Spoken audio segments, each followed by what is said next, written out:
President Bush, it's always nice to have you here in the studio. Sir. Thanks for joining us. It's been a while. It has been a while, so let me get caught up on some things. Okay.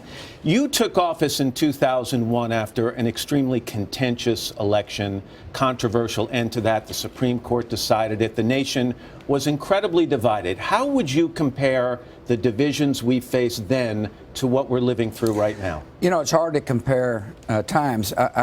One thing, though, is for certain, the job's a tough job.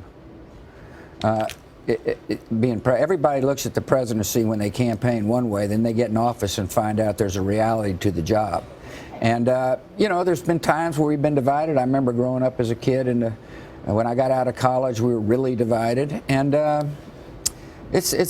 know, it requires a lot of people coming together to try to make us united. But there's enormous division right now, and although President Trump has said he hopes to unify the country, have you in the first month seen him do or say anything that, in your opinion, would be an attempt to heal the wounds of the election? Well, first of all, there's only been 1 month in office, and so it's you know, he's got 4 years. Secondly, I think you have to take the man for his word that he wants to unify the country, and we'll see whether he's able to do so. It's hard to unify the country, though, with the news media being so split up.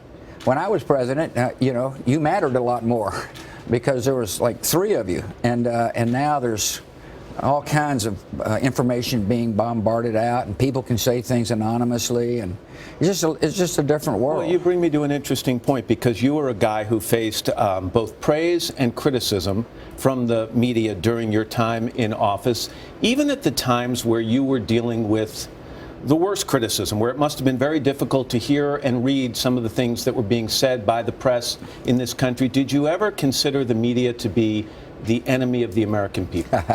I consider the media to be indispensable to democracy. That we need an independent media to hold people like me to account. I mean, power can be very addictive, and it can be corrosive, and it's important for the media to call to account people who abuse their power, whether it be here or elsewhere.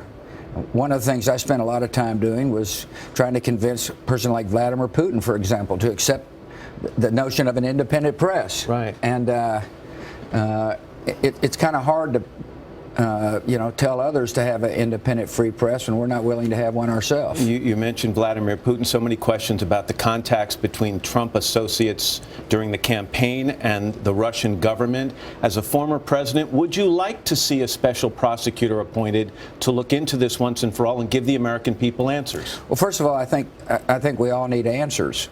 Whether or not the special prosecutor is the right way to go tonight, you're talking to the wrong guy. I have great faith in Richard Burr, for example. He's the head of the Senate Intelligence Committee. Really good guy and an independent thinker. And, you know, if he were to recommend a special prosecutor, then I'd be, you know, it'd have a lot more credibility with me. But I'm really, you know, I've never been a lawyer. You know, I'm not sure the right avenue to take. I am sure, though, that question needs to be answered. It was only 8 or 9 months after you took office that the attacks of 9/11 occurred, the worst terrorist attack on American soil. And just after those attacks, you gave a speech and you said this: "I also want to speak tonight directly to Muslims throughout the world. We respect your faith. It's practiced freely by many millions of Americans and by millions more in countries that America counts as friends. Its teachings are good and peaceful." That's very different talk than what we're hearing today about a Muslim ban. Do you think the president's position on this has been well thought out? I think it's very important for all of us to recognize one of our great strengths is for people to be able to worship the way they want to, or not worship at all. I mean, the bedrock of our freedom, a bedrock of our freedom, is the right to worship freely. And you see, I understood right off the bat, Matt, that this was an ideological conflict, and people who murder the innocent are not religious people. They want to advance an ideology, and we have faced those kind of ideologues in the past. But by banning people from 7 predominantly Muslim countries from entering this country, do we make it easier or harder to fight the war on terrorism? Well, I think it's very hard to fight the war on terrorism if we're in retreat. And I think we learned that lesson, that, you know, if the United States decides to pull out before a free society emerges, it's going to be hard to defeat them. The enemy is very good about exploiting weakness it's going to be very important, if that's the goal, to defeat ISIS, which I believe it should be, that we project strength. Now, whether or not the domestic politics plays helps them or not, Just want to make sure I understand. You for or against the ban? You're against the ban?